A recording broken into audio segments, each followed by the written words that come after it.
19 आज 20 और अब 21 हो गई। चेंज कर लेना डेट 21 है ना, आज की डेट डालना है। तो क्या बताया था मैंने, रिजर्वायर जलाशय। क्या होता है जलाशय? जो वर्षा का पानी होता है या नदियों से बहने वाला पानी होता है उसे इकट्ठा करके रखा जाता है। कहाँ स्टोर करते हैं? यहाँ पे तो है बांध बना है। बहुत घूमते हैं आप लोग डैम में। बांध नाम भी सुना है, सबने सुना है। तोतलाडो डैम, इंदिरा सागर बांध सुने हैं? भीमगढ़ बांध। गुड। हाँ, और मुझे ये बताइए जिनके मैं 14 नाम बता चुकी हूँ हाइड्रो इलेक्ट्रिक पावर प्लांट्स के, tell me the name of it. Gandhi Sagar, Rana Pratap और बरगी, हिमांशु भी बोल रही है आज। जवाहर और एक पेंच है। हाँ पेंच, हाँ ठीक है, इसको तो कर लेते हैं। रानी अवंतीबाई, रानी अवंतीबाई कहाँ है वो, किस डिवीजन में रहते हैं हम? तो कौन सा डिवीजन में कौन सी नदी में होगा बताओ? तो कहाँ पे होगा? जबलपुर में कहाँ एग्जैक्ट कहाँ पे डैम है वहाँ? लिखिए, इंपॉर्टेंट पॉइंट से भूल जाते हैं आप लोग तो, इसीलिए तो पढ़ के आना कहती हूँ। फिर और क्या है बताओ? बस इतने ही। गांधी सागर मंदसौर, पेंच तोतलाडो डिस्ट्रिक्ट नागपुर, सिवनी में रानी अवंतीबाई सागर बरगी जबलपुर, बाण सागर कौन कहाँ पे? अच्छा ठीक है, सागर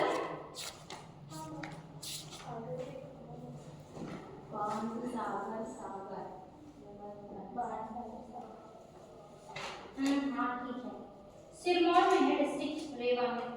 अभी पुलिस पे ड्यूटी कब हुई, करेक्शन हो गया इसका।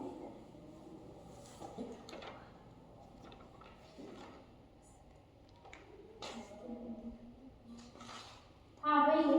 और बीसी में राजघाट उमरिया में गुड, राजघाट यूपी, लघु केंद्र बाण सागर सेकंड थर्ड फोर्थ, मैंने बताया था क्या इनका क्रमांक 2 3? तो बताओ बाण सागर सेकंड थर्ड फोर्थ कहाँ पे, सब अलग अलग जगह पे। 2 3 कौन सी परियोजना पे? सिलपारा डिस्ट्रिक्ट रेवा। बाण सागर थर्ड है शहडोल, बाण सागर फोर्थ है, बताओ फोर्थ कहाँ है? मैंने डिटेलिंग थर्मल पावर प्लांट में मैंने ये बताया था, जहाँ पे हमने क्या बोला था, जल आपूर्ति कौन सा कर रहा है, तो ऑब्वियस सी बात है वहाँ पे हाइड्रो भी होगा ना। तो देख के बताओ मुझे थर्मल पावर प्लांट में से सतना जिले में देखो बाण सागर फोर्थ।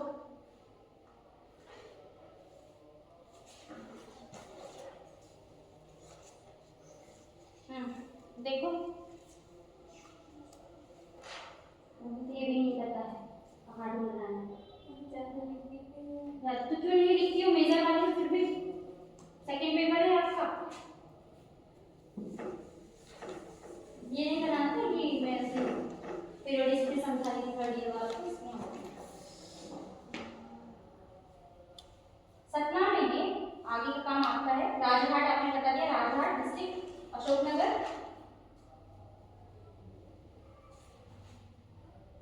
महेश्वर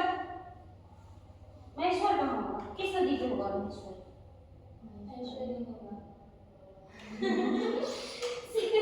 नर्मदा नदी पे होगा ना यार, यार खरगोन में तुम लोग गधे बच्चे जैसी बातें करते हो। ओमकारेश्वर खंडवा ठीक,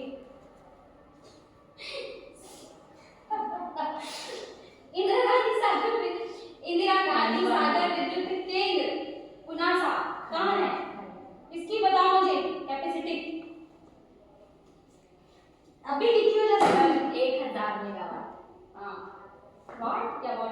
वाटर। और कोई भूल रही हूँ क्या मैं? शिवपुरी में भी तो है कोई, माड़ी खेड़ा। शिवपुरी या शेरपुरी। माड़ी खेड़ा जल विद्युत योजना जो कहाँ है, किस नदी पे है, और क्या कहते हैं उसको? हिमांशी, ऐसे नहीं, मेजर सेकंड पेपर है आपका ये, ऐसे कर रहे हो। मोहिनी सागर,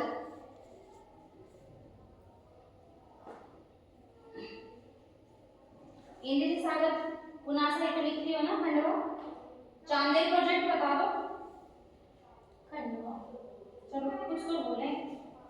और सीता रेवा, ये बहुत नियरेस्ट हमारी डिस्ट्रिक्ट है जहाँ हम चले जाते हैं। बताओ ये कहाँ है? सीता रेवा। सीता रेवा नाम है जिसकी यूनिट है, मतलब पावर जनरेटर है 15 मेगावाट। 15 नहीं बोला, 1 बताओ बताओ भाई, कौन सा जिला है? गुड, किसने बोला रे? अच्छा, वेरी गुड, पता था मतलब, बट रही हो ये मानसी तो ऐसे लिखते हैं तुम्हारा इसमें पक्का? ठीक है। और ये इसके बारे में और मैंने क्या बताया था, स्टैटिक इलेक्ट्रिसिटी के बारे में मुझे कौन बताएगा विद एग्जांपल, क्योंकि I already told you each and everything about static electricity, also about charge, energy, electricity, work, और जो भी कहेंगे आवेश। जाइए, कौन बताएगा मुझे? जाओ पंचेश्वर जी, गो गो, तो वहीं से बोल दो। मैम एग्जाम्पल अच्छा आप बताओ तो स्थिर विद्युत की परिभाषा। जब दो वस्तुओं को आपस में रगड़ा जाता है, उनके बीच घर्षण कराया जाता है, तो उसमें आवेश उत्पन्न होते हैं, जिससे कि वह आवेशित हो जाते हैं। और जहाँ जो आवेश गतिशील नहीं होता, अर्थात जिसमें गति नहीं पाई जाती, वह स्थिर आवेश कहलाता है। और जो गतिशील आवेश होता है वो गतिशील। और मैंने आपको कूलॉम्स का पढ़ के आना, कूलॉम का नियम पढ़ के आना बोली थी। Yes ma'am. क्या पढ़ के आना बताइए मुझे। जब और मैंने यूनिट्स भी पढ़ के आना बोली थी क्या? हाँ यस मैम। क्या यूनिट्स? SI और SI CGS। और CGS क्या होता है? SI का फुल फॉर्म भी पढ़ के आना बोली थी मैंने। International system of units, SI का फुल फॉर्म, और CGS का सेंटीमीटर ग्राम सेकंड। लिखिए, जो नहीं आए वो आएंगे, इसमें हमको पता है, तो लिखिए सर। वो वाले टेबल पे बैठ जाओ, बैठ लिखते बने क्या, जिस साइड बैठ जाओ, स्पेस नहीं है। एक कूलॉम बराबर कितना होता है? कितनी इलेक्ट्रोमैग्नेटिक यूनिट होती है? 1 किलोमीटर 1.9 गुणा 10 की पावर -90। Again repeat, pardon. 1.9 गुणा 10 की पावर -90। गलत नहीं बता रहे हो? गलत नहीं बता रहे हो? थिंक अबाउट इट फर्स्ट, सोच के बताओ। आवेश तो पता है ना, positive negative, everyone knows about this. In physics भी हमें फिजिक्स में ऐसे नहीं लिखते हैं, सिर्फ ऐसे लिखते हैं, प्लस माइनस अलग अलग डिफाइन करते हैं। Plus means positive, minus means negative. ऐसे बताओ। 1 इस पे रेस होती है बेसमेंट को, क्योंकि ये पढ़ना आपका काम है। मैं 3 दिन से बता रही हूँ, कल भी प्रीति परसों भी यही किए थे, जिस दिन मैं आया था उस दिन भी यही हुआ। सो दैट्स इट फॉर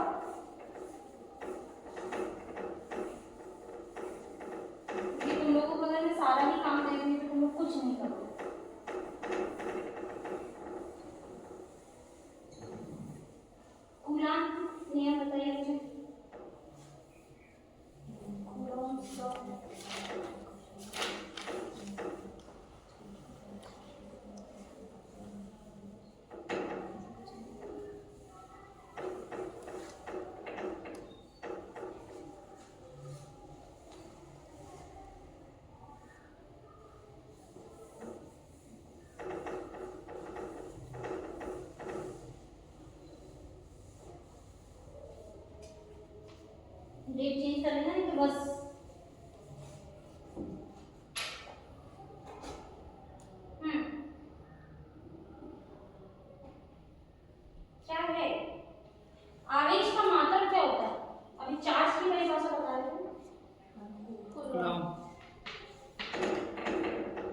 तो आपने मुझे इसकी परिभाषा बताया। स्थिर और स्थिर वैद्युत की। स्थिर आवेश में बेटा स्थिर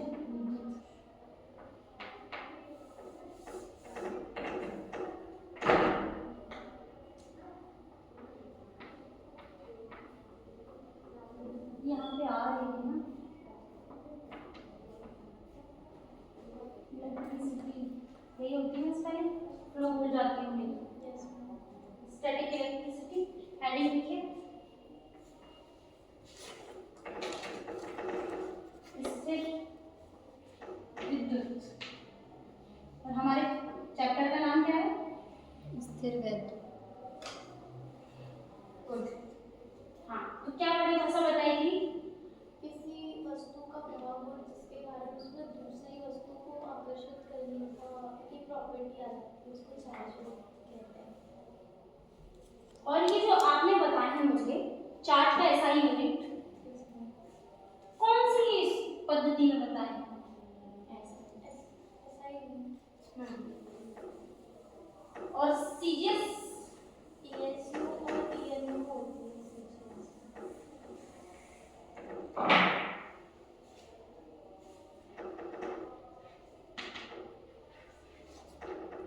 यूनिट ऑफ चार्ज, चार्ज को हम रिप्रेजेंट करते हैं क्यू से।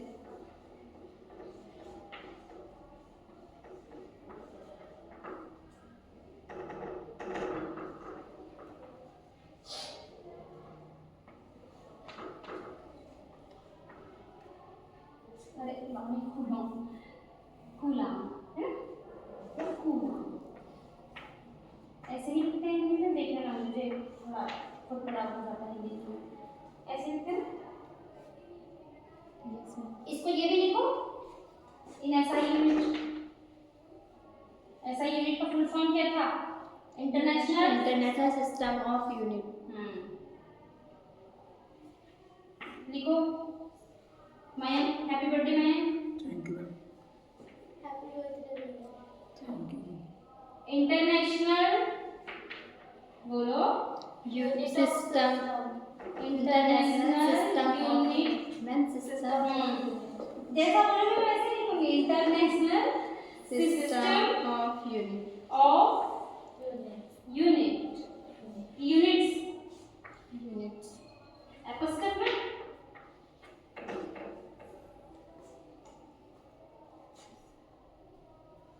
तो उसी के अकॉर्डिंग मैंने ये भी पूछा था कि स्केलर क्वांटिटीज और वेक्टर क्वांटिटीज पढ़ के आना, सदिश राशियां और अदिश राशियां, क्योंकि इस चैप्टर को पढ़ने के लिए आपको कोऑर्डिनेट्स पढ़ना बहुत जरूरी है।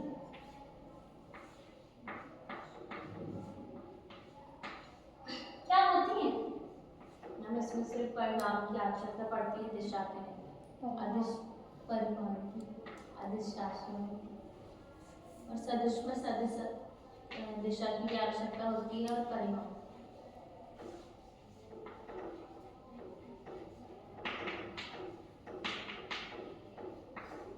जैसा बोलोगे मैं वैसे लिख जाऊंगी। इरेज कर दो ना इसको, लिख लेना आपने। Yes ma'am.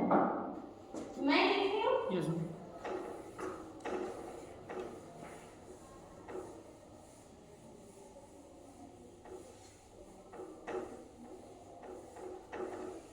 क्योंकि बेसिक क्वेश्चन है, डिफरेंशिएट करने आ जाता है इस चैप्टर में। स्केलर और वेक्टर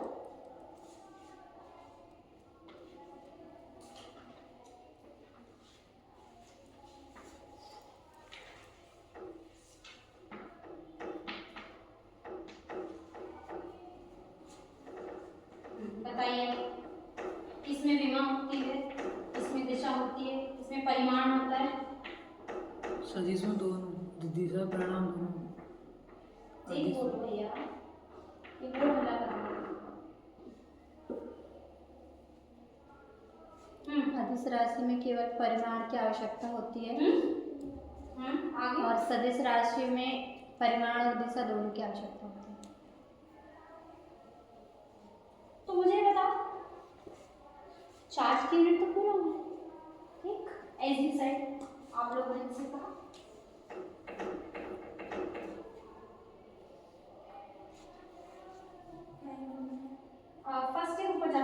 रूम नंबर 20 आ गई। यही बोला यस मैम। चार्ज की यूनिट क्या है? कूलाम। तो ये अदिश है या सदिश है? अदिश। क्यों है? क्योंकि इसमें दिशा ज्ञात नहीं है। अरे ये तो आप लोग देखो, ये जो आप बुकिश लैंग्वेज रट के आते हैं, ये बात नहीं बताना मुझे, मैं बिल्कुल नहीं बात करूंगी फिर से। मैं ऐसी बात कर रही थी आपसे, मैं सिंपली पूछ रही हूँ कि अभी आपने बोला, ये तो आप ये नहीं बोल रहे कि मैडम इसमें सिर्फ परिमाण की जरूरत होती है। मैं लिख दूँ ऐसे? एक्सप्लेन इट कि क्यों, बताओ क्यों उसे स्केलर क्वांटिटी कहा गया है?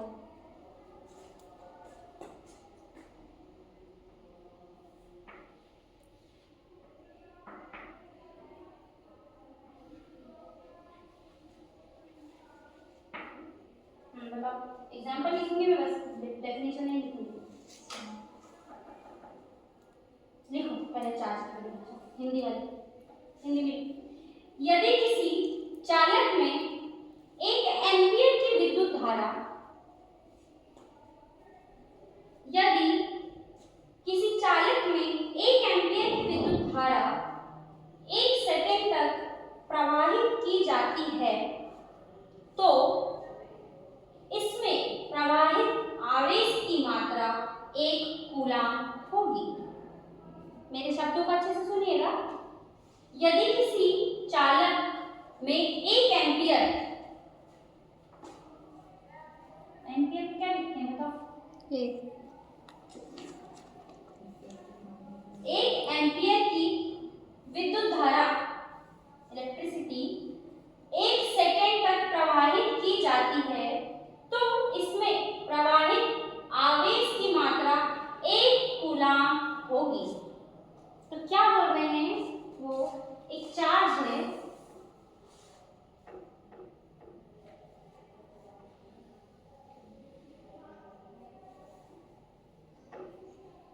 उस पे 1 एम्पीयर की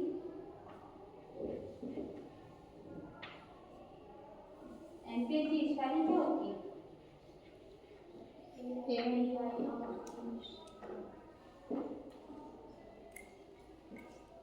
नहीं लिखूंगी मैं तो लिख ही रही थी, लेकिन मैं डूब गई। क्या होती है? What is spelling of ampere? जल्दी बताओ, इंग्लिश मीडियम वाले बच्चे लोग।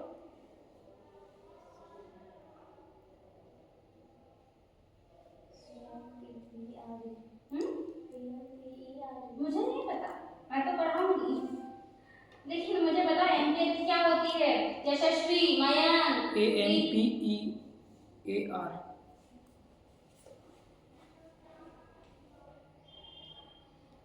बताओ, जल्दी बताओ, जल्दी बताओ।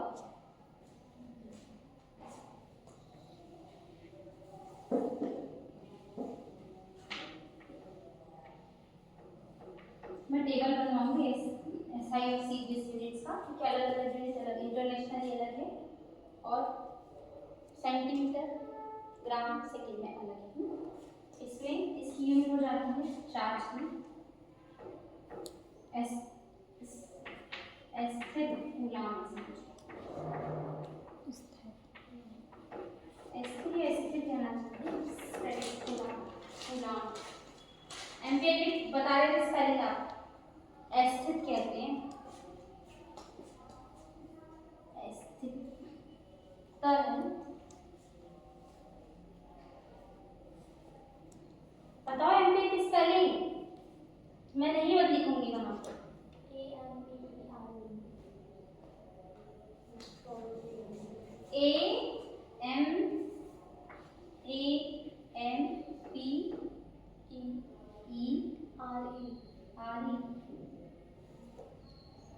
क्या है मैम? बताओ यशस्वी। मुझे नहीं पता, मैं नहीं बताऊंगी, जल्दी बताओ।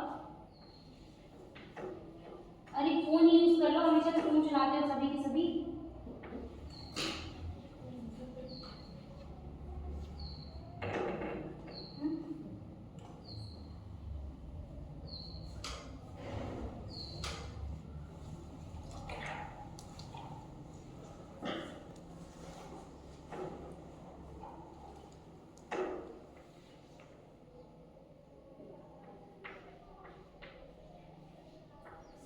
सर्च करके रखो जब तक मैं एक दूसरी चीजें लिख देती हूँ।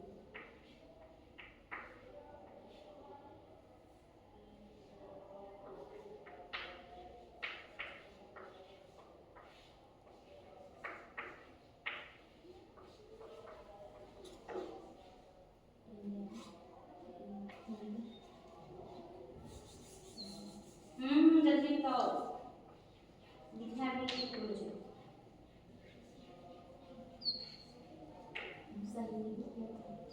सही लिखियो।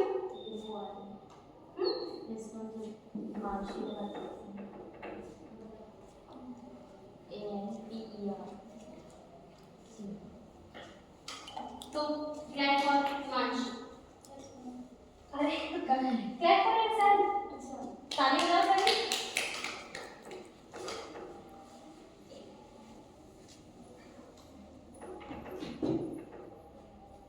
देखो कूलाम एक स्केलर क्वांटिटी, ठीक है, उसकी एसआई यूनिट मैंने लिखा है। किसकी यूनिट है?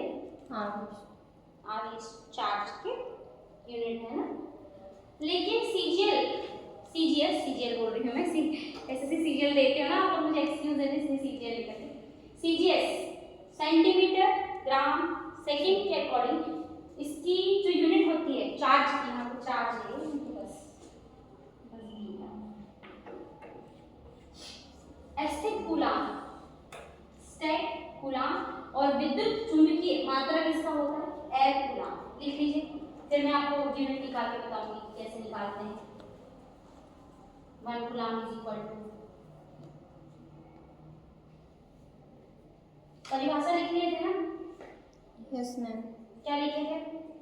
यही ना, यदि किसी चालक में 1 एम्पीयर की विद्युत धारा प्रवाहित की जाती है तो उसमें प्रवाहित आवेश की मात्रा 1 कूलाम हो जाती है।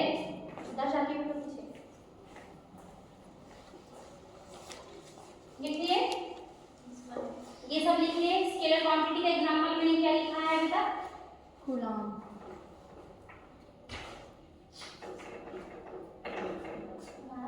हाँ जी, कूलाम तो यूनिट है ना, तो क्वांटिटी का एग्जांपल चार्ज नहीं होगा क्या होगा? बट वो क्वेश्चन, वो चार्ज की यूनिट है, चार्ज स्केलर क्वांटिटी है।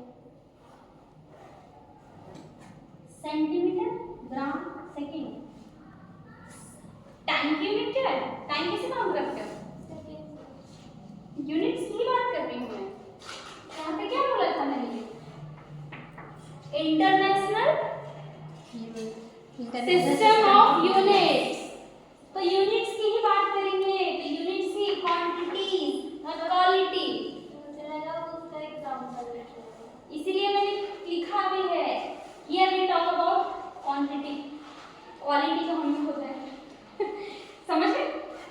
यूनिट्स की बात कर रही हूँ बेटा मैं यहाँ पे, यूनिट्स, ठीक है। इसको लिखो, फिर आप अभी आएगा इसमें इंटरनेशनल सिस्टम ऑफ यूनिट्स।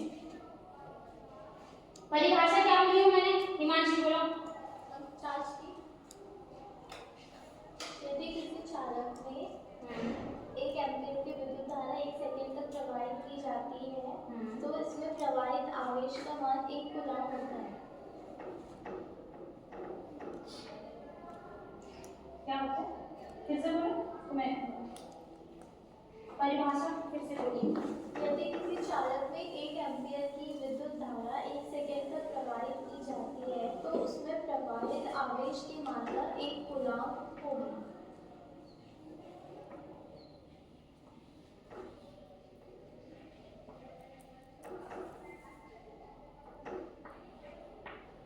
यहाँ चार्ज पार्टिकल है ना, पॉजिटिव नेगेटिव कर दो।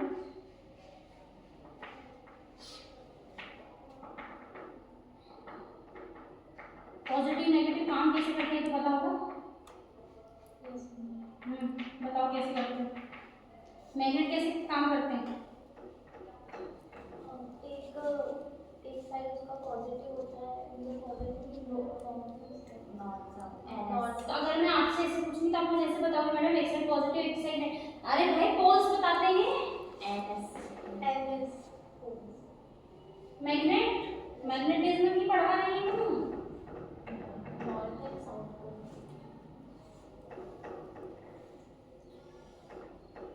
Opposite attracts each other same charge repels. और सेम रिपल्स ईच अदर। मतलब का तात्पर्य है हिंदी में दो अलग अलग बेसिक एग्जांपल दे रही हूँ। एन को अट्रैक्ट करेगा एस और एस को अट्रैक्ट करेगा, ठीक है। North pole south pole example हम कहते हैं ना कि मेल को देख के देखो एग्जांपल बेसिक दे रहे हैं, नहीं तो तुम लोग उसको कुछ नहीं लेना क्योंकि जेन जी का भरोसा नहीं रहता मुझे जितना नाम अवसर जेन जी। तो नॉर्थ अपोजिट मतलब जेंडर में भी है, रिलेट होती है चीजें। फीमेल्स मेल को देख के अट्रैक्ट होते हैं और मेल फीमेल को, ठीक है। तो जस्ट मैग्नेट पे वही काम कर रहा है, ठीक है। सपोज यहाँ पे एन में हूँ और इमेजिनरी कोई ऐसे है। एग्जाम्पल देखो, कभी कभी चीजें हमें एग्जाम्पल से ज्यादा अच्छे से याद रहती है। तो मेरा नाम तो वैसे भी एन से, एन स्टैंड फॉर नम्रता। तो मैम है तो साउथ एस से कोई है, तो मैम क्योंकि मेरी शादी तो किसी से होगी ही, मैं इसे ही करूंगी। 377 हाइट में से लाइन करता है। तो समझ गए ना, opposite gender attracts each other और सेम रिपल्सन। बट यहाँ पे 1 एम्पियर की हमने धारा प्रदान की, इलेक्ट्रिसिटी चार्ज दिया, तो हमें क्या मिला? क्या मिला बोलो, परिभाषा बोलिए, परिभाषा बोलिए। यदि किसी चालक में 1 एम्पीयर की विद्युत धारा 1 सेकंड तक प्रवाहित की जाती है तो इसमें प्रवाहित आवेश की मात्रा 1 कूलाम होगी।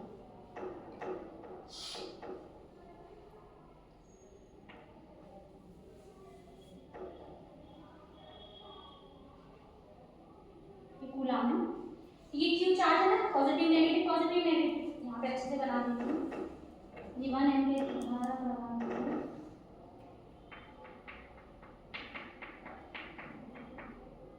प्लस माइनस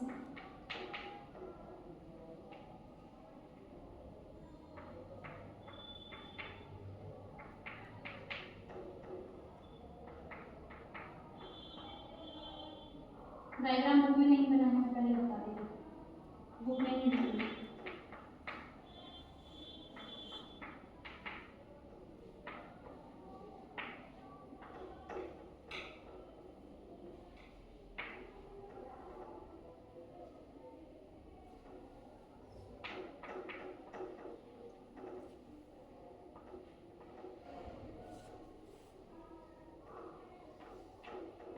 समझ गए?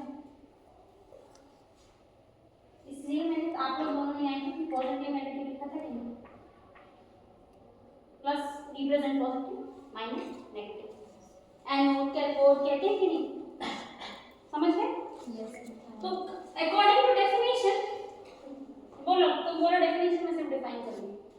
यदि किसी चालक में 1 एम्पीयर की विद्युत धारा 1 सेकंड तक प्रवाहित की जाती है तो इसमें प्रवाहित आवेश का मान 1 कूलाम होगा। यदि किसी चालक में 1 एम्पीयर की विद्युत धारा 1 सेकंड तक प्रवाहित की जाए तो उसमें प्रवाहित आवेश के द्वारा क्या उत्पन्न होगी? आवेश उत्पन्न होगी धारा के द्वारा, क्योंकि स्थिर वैद्युत। तो उस आवेश का जो है, आवेश मतलब चार्ज, उसकी यूनिट क्या हो जाएगी? 1 कूलाम। क्योंकि यहाँ पे 1 ही लेते हैं, 1 इजी है कैलकुलेशन में। 1 एम्पियर की धारा प्रवाहित की है तो 1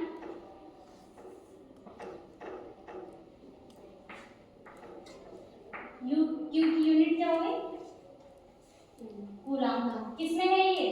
एसआई में। ठीक, अब मैं सीजीएस में मैंने क्या बताया है? सीजीएस में क्या है इसकी यूनिट? Stat coulomb. और विद्युत चुंबकीय मात्रक में कूलाम। तो अब मैंने आपसे पूछा था, ये रेस कर दो सभी पूरा।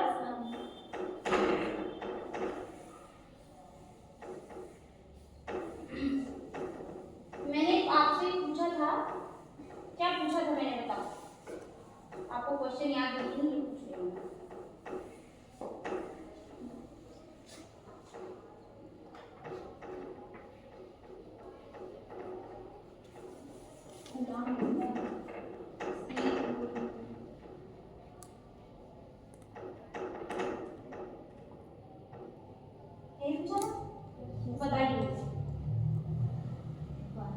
क्योंकि हमें आप लोग जेई देते हैं, नीट देते हैं, उसमें हमको सिर्फ डेरिवेशन पूछता है। तो रिलाई करना था, मुझे बताइए मुझे क्या होता है।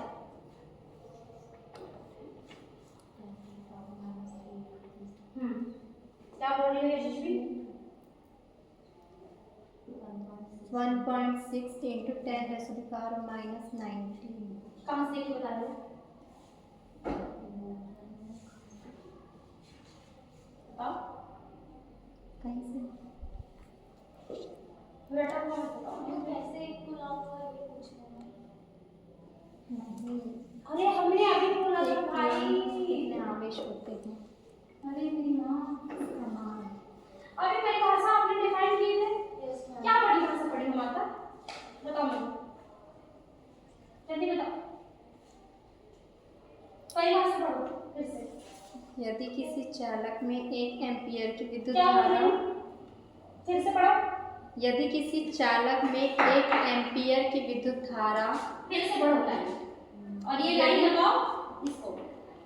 यदि किसी चालक में 1 एम्पीयर की विद्युत धारा, समझ गए हिमांशी? तो 1 एम्पीयर तो मैं अभी एक ही यूनिट की बात करूंगी ना। हम 0 से ही शुरू करते हैं, 1 2 3 4 टिल 9 ना, और टिल डेथ नहीं बोल रही हूँ। तो यूनिट 0 से ही शुरू करेंगे ना, उसके बाद तो यहाँ पे -1 -2 हो जाएगा ना। इसमें तो मैं माइनस चार्ज को काउंट करूँगा, तो पॉजिटिव ही करूँगी ना। मैं 1 कूलम इसकी बताइए मुझे, इसको हम इलेक्ट्रोमैग्नेटिक यूनिट में काउंट करते हैं, तो मुझे उसको बताओ सारी। जब कैलकुलेशन अगर मैंने आपको दे दिया कि इलेक्ट्रोमैग्नेटिक यूनिट या इलेक्ट्रोस्टैटिक यूनिट कहते हैं, तो मुझे 1 कूलम कितना होता है, 1 कूलम कितने इलेक्ट्रोमैग्नेटिक यूनिट के बराबर होता है, ये पूछ रही हूँ। 1.6 कैसे बता रही है, वही तो रटा रटा बताते हो आपको। क्यों? देखो स्पेसिफिक मुझे वो बताओ कि कैसे हुआ। ये वाला फिगर बनाओ, वो तो मैंने बेसिक को समझाने के लिए बताया था, फिर भी तुम लोगों को नहीं करना।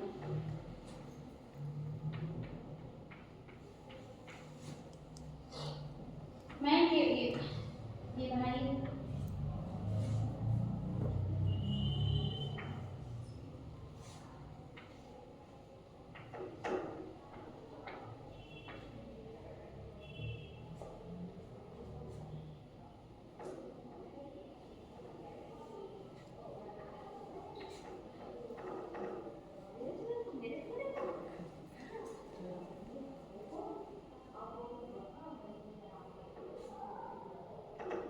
ये फिगर ए है ना, ठीक है।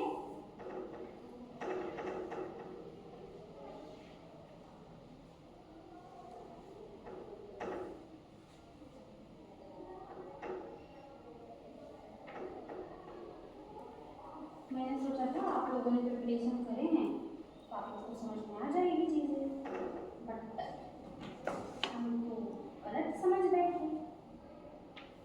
कोई बात नहीं।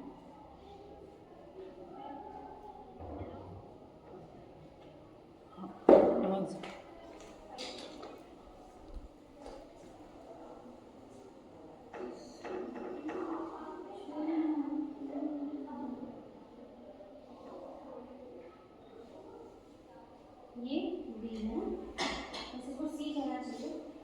पहले वाले को ए दो, पहले फर्स्ट वाला जो फिगर बनाई थी उसको ए देना ना, उसको बी और सी देना। अब समझ में आ गया? तो इसी के अकॉर्डिंग वाला भी बना दो, वही वाला बनाओ, मैं ये वाला बना दो।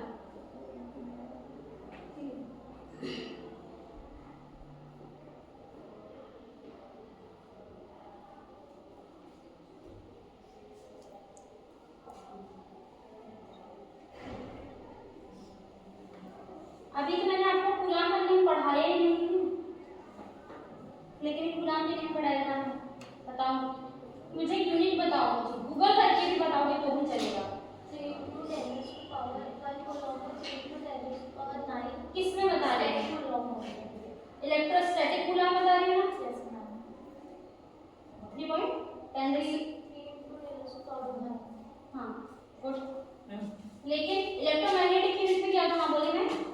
काम है तो ब्लॉक से आ रहा हूँ।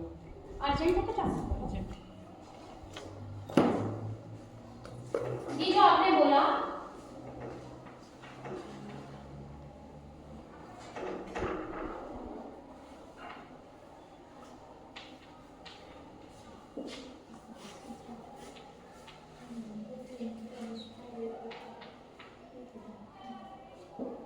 हाँ, लास्ट में बता दो भैया, हम लगा लेंगे कितने जीरो लगाना है। इसको ESU कहते हैं ना, क्यों यही बोला ना आपने? भाई चलो मेरी जिंदगी तो बस पड़ रही है। अरे बाबा बहुत सिंपल सा है। पहले हमेशा इलेक्ट्रोमैग्नेटिक यूनिट निकालते हैं।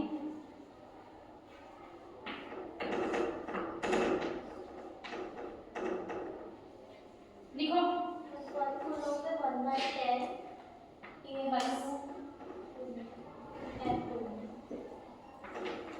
AMU क्या है बताओ? EMU ना, वही तो लिख रही हूँ मैं, इलेक्ट्रोमैग्नेटिक यूनिट। इतना ही होता है 1/10। इतना सा तो पूछ रही थी मैं इतनी देर से कि हम जब करना होता है, जब मैंने यहाँ पे लिखा था F कूलाम विद्युत चुम्बकीय मात्रक और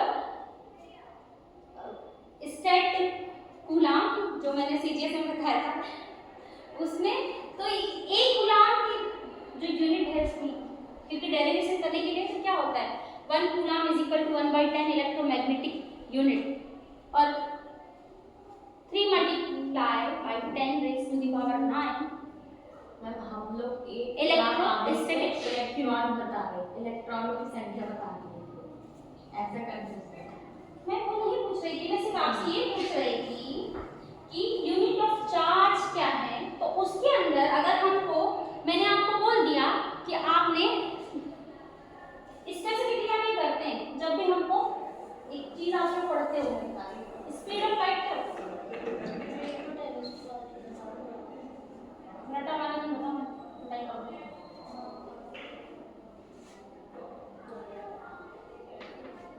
what is speed of light? कितने मिनट कितने सेकंड लगते हैं सूर्य की किरण को हमारे पृथ्वी में पहुंचने में? 8 minute 8 second. 8 minute 8 second.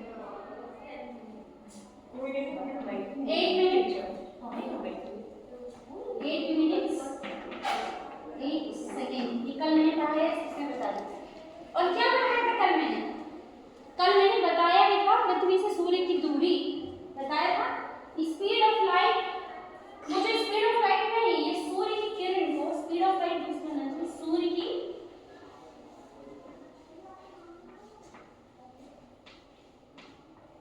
Speed of sunlight.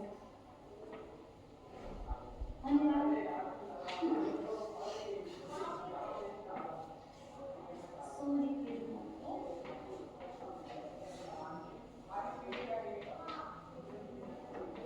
पृथ्वी तक पहुंचने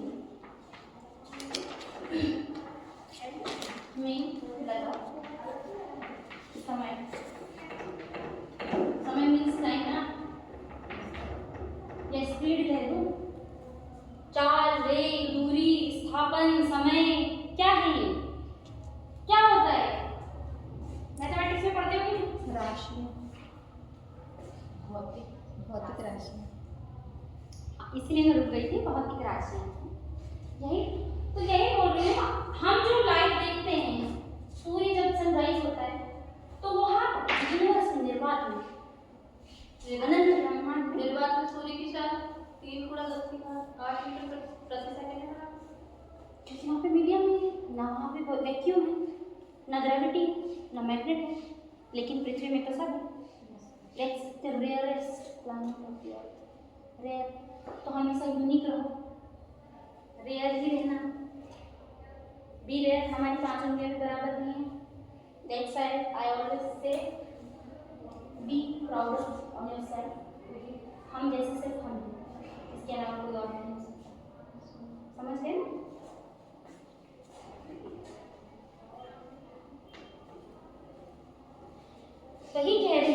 कि जब सूर्य वहाँ पे हो जाता है, सनराइज होता है, तो 8 मिनट 8 सेकंड बाद हम पृथ्वी में पहुँचते हैं। हम 8 मिनट 8 सेकंड बाद वो चीज़ें देखते हैं। तो उस स्पीड से हम सारी चीज़ें, हमें लगता है कि चल रही हैं, लेकिन वहाँ पे तो ब्रह्मांड अनंत अनंत ब्रह्मांड, अनंत कोटि ब्रह्मांड है यहाँ पे। तो ज़रूरी थोड़ी है कि उसी स्पीड से हम देख सकते हैं क्या? इसीलिए तो हमारे लिए क्या, हम लोगों ने क्या अपने ऑर्बिट में फिक्स करके रखे हैं। What is the natural satellite of earth?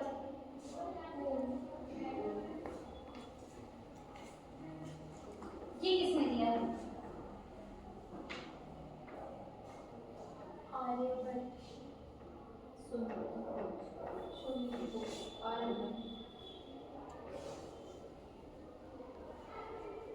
सम्माननीय, आदरणीय, रिस्पेक्टेड, ऑनरेबल लोगों के नाम अच्छे से दिया है, क्योंकि मैंने ये आपने फर्स्ट ईयर में जो पढ़ा है उसमें लिखा है आर्यभट्ट के बारे में, मैंने सीसी में दिया था ये, ठीक है। और मैंने आपको ये भी बताया था doctor Vikram Ambalal Sarabhai, who is he? Physics. I know he's physicist, he's my most favorite physicist, but he's a father of Indian space program, first chairperson of ISRO। तो अगर इसरो नहीं होता तो हम अपने मैनमेड इस सैटेलाइट्स बना पाते? नहीं ना। How many manmade satellites Indian have? Google करो, वर्क व्यू क्या हो गया बेटा?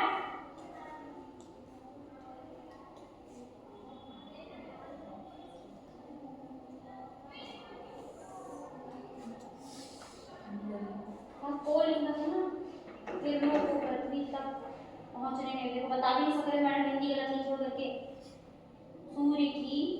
सूर्य किरणों को पृथ्वी तक पहुंचने में लगा समय, समय टाइम काल कहते हैं ना, काल समय। क्योंकि देखो nobody knows about next moment, कल क्या हो जाए, अभी क्या हो जाए, आपको पता है कि 5 मिनट बाद क्या हो जाएगा? केमिस्ट्री की तरह मूड स्विंग्स होते रहते हैं। देखो फिजिक्स तो तथ्य में बात नहीं करती है, रियलिटी होती है, बट केमिस्ट्री तो मूड स्विंग्स में चलती है। केमिस्ट्री का मन हुआ तो ठीक है भाई पढ़ लेते हैं, but solid state of nuclear मेरा फेवरेट सब्जेक्ट है और क्वांटम तो मेरा मोस्ट फेवरेट है। मैं वही बोल रही हूँ कि बीइंग अ फिजिसिस्ट, मेरे फ्यूचर फिजिसिस्ट, आप लोग को पता होना चाहिए। फिर केमिस्ट देखिए, केमिस्ट सब चीज़ बहुत आवश्यक है, भाषा भी, संस्कार भी, तो रूट्स को कभी मत छोड़िए और सब चीज़ बहुत ज़रूरी है। सब चीज़ की अपनी अपनी इम्पोर्टेंस है, अपनी अपनी जगह पे, ठीक है। लेकिन अभी के अब जो समय है, अभी की जो जनरेशन चल रही है, जेन जी का तो मुझे पता है कि तुम लोगों को नहीं पता था। जेन जी का मतलब जनरेशन जेड है। उससे पहले कौन सी जनरेशन आई? जनरेशन वाई, फिर अल्फा भी, अल्फा अपने आने वाले हैं, अब जो आएगा अल्फा होगा, generation Y millennial generation Y plus generation Z, it's called जेनेरियल। जो मैं हूँ, मैं दोनों साइड नॉर्म में रिलाई करती हूँ, इसलिए मैं बोल रही हूँ कि आपकी जनरेशन 1997 से स्टार्ट हुई है, तो हम हैं आपकी जनरेशन के रूट्स। तो मैं यही कहूँगी कि अपने रूट्स, ये जो खगोल शास्त्री हैं, जियोलॉजिस्ट कह रही हूँ मैं, जियोलॉजिस्ट को कहते हैं, खगोल शास्त्री हो, जूलॉजिस्ट नहीं कहीं, जियो बोली मैंने, GEOLOGIST, खगोल शास्त्री या भौतिक वैज्ञानिक, फिजिसिस्ट, केमिस्ट्री प्रोफेसर जो भी सब्जेक्ट पढ़ाते हैं आप सब पे ध्यान दीजिए, क्योंकि लैंग्वेज मैं कहती हूँ लैंग्वेज भी सीखना ज़रूरी है। जो हमारे यहाँ पे एक्स्ट्रा करिकुलम एक्टिविटीज़ होती है, आपका सब्जेक्ट है भारत बुद्ध, NSS, भारतीय संस्कृति ज्ञान परंपरा, हमारे यहाँ पे जो फंक्शन होते हैं वो आपके पेपर हैं। ऑर्गेनिक फार्मिंग, ये सभी अटेंड करिए, ज़रूरी है। क्लास के बाद जो भी होता है फंक्शन करना ज़रूरी है, क्योंकि कल भी हमने क्या मनाया है, कल की परसों क्या था, 529वां तुलसीदास जी गोस्वामी तुलसीदास जी की क्या थी, जयंती। जयंती। अच्छा चलो, वेरी गुड, आपको था पता, उसके लिए सब एवरीवन क्लैप फॉर।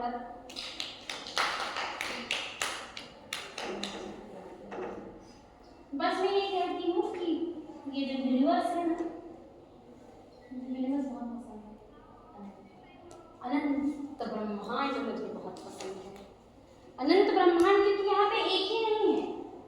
आप किसी ने मूवी देखा है अवतार? मैंने देखने बोली थी आपने आई, तो उसमें आपने देखा होगा ना, देखो अलग अलग प्लैनेट्स में अलग अलग टाइप की स्पीसीज रहती है। जरूरी थोड़ी कि हमारे पास एक ही पृथ्वी हो। जल में भी रहते हैं, जैसे तत्व होते हैं राशियाँ, जल ज़ोडिएक साइन जिनको कहते हैं। एयर 5 ही टाइप के होते हैं, एयर, वाटर, फायर, पृथ्वी, आकाश और स्काई। स्काई बोलना चाहिए, हाँ बोल सकते हैं। तो ये जो तत्व है उसी के अकॉर्डिंग, जैसे मुझे नहीं पता आपका ईमान ऋषि, मेरा बताती हूँ, मैं तो जल तत्व हूँ, स्कॉर्पियो है मेरा ज़ोडिएक साइन। मैं जल, मुझे अच्छा लगता है, मुझे ग्रीनरी बहुत अच्छी लगती है, मुझे नेचर, यूनिवर्स, बट जो सोलर प्लैनेट में है मेरे ग्रह, मैं मंगल राशि से, तो मैं फायर भी हूँ। जल तो मेरा पता है, लेकिन बर्निंग सेंसेशन है मेरे साथ। वृश्चिक राशि के स्वामी होते हैं मंगल। कल मैंने नवग्रह पढ़ाई थी आप क्लास में, जब मैंने रूम नंबर 1 में क्लास लिया है। मैम लेट आई थी जब आप वो पढ़ा रहे थे। क्या पढ़ा रही थी मैं? सूर्य की किरण। तो क्या है, सोलर प्लैनेट पे कैसे है आधारित? नंबर 1 पे क्या है? बुध। सूर्य। नंबर 2 नंबर 2 पे बुध।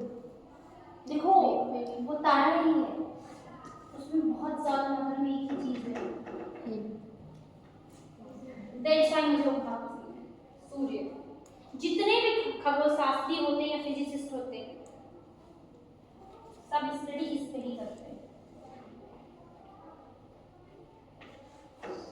सन एलिमेंट है उनके लिए, सन तारा है, एक्सपेरिमेंट्स, पूरा ग्रह बसा है, पूरी दुनिया है सूर्य, क्योंकि सूर्य ही एक ऐसा है, यूनिक है। सूर्य यूनिक है, सूर्य जैसे कोई और नहीं है, और पृथ्वी जैसे कोई नहीं हो सकता। क्यों पृथ्वी? मैंने उस दिन बताया था कि क्यों पृथ्वी रेयर है, why planet earth is rare, क्योंकि इसमें जीवन है, जीवन पानी, वायुमंडल, ग्रेविटी है। हिमांशु ने क्या बताया था, व्हाई अर्थ इज रेयर? क्योंकि अर्थ पे प्लैनेट्स है, इसके कारण अर्थ रेयर है, बाकी कहीं पर प्लैनेट्स नहीं है। ईंधन, पौधे, वृक्ष, जो किसी भी प्लैनेट के पास नहीं है। Very good, clap for Himanshi.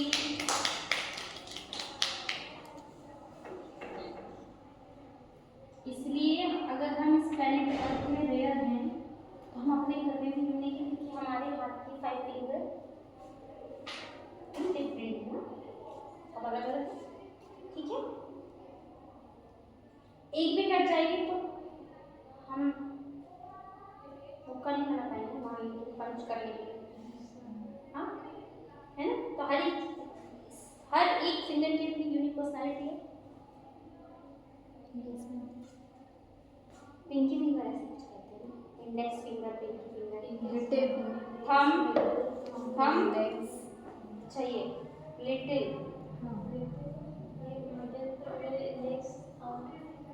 इसको रिंग फिंगर, अच्छा ठीक है। मुझे जितना पता था कि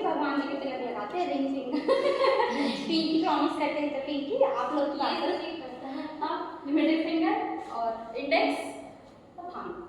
तो हर एक फिंगर की अपनी वैल्यू है। तो हमारे घर में भी अगर हम एक ही फैमिली में मम्मी पापा से जब आती थी, 3 भाई बहन हैं, 2 या 1, तो सब अलग अलग पर्सनैलिटी, सबका अपना अपना बिहेवियर होता है ना। Unique person, each and every person has their own perspective.